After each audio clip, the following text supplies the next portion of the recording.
Comment l'effondrement du Key Bridge à Baltimore affecte Tesla et d'autres constructeurs. Ça c'est fou cette histoire là quand même. Le bateau a juste percuté le pilote du pont, enfin ça a tout pété, n'importe quoi. C'est dingue quand même. Regardez ce chantier là. Ah il a pas raté le truc, putain, en plus il y a plein de marchandises dans les containers. Alors, c'est dramatique quoi, je veux dire.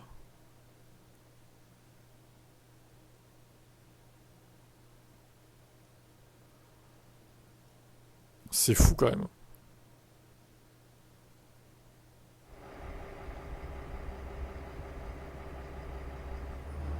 Apparemment, il y aurait une coupure d'électricité sur le bateau qui aurait faussé les instruments, je sais pas quoi. Là. Je trouve ça louche quand même. Le port de Baltimore occupe une position majeure dans le secteur automobile américain. En 2022, c'était le plus grand gestionnaire d'importation et d'exportation automobile américaine. Les données pour 2023 n'ont pas encore été publiées. Cependant, le port est largement responsable de l'entrée et de la sortie de centaines de milliers de voitures dans le pays chaque année.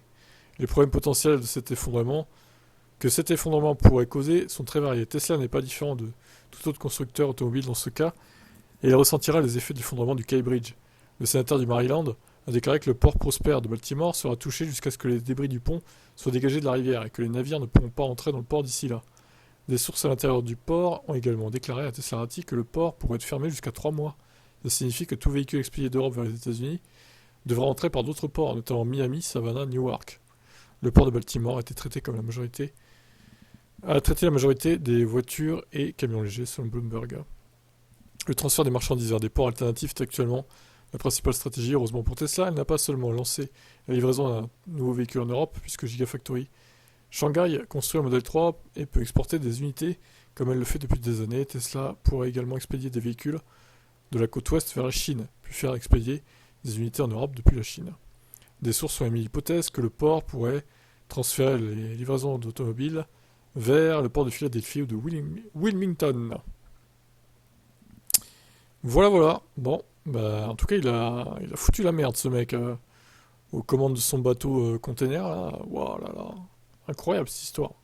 Et j'espère qu'il n'y a pas trop de victimes, voire même pas du tout, même si j'ai cru voir une voiture qui roulait juste au moment où l'autre fonce dans le pont, sur une autre vidéo, donc bon, je sais pas.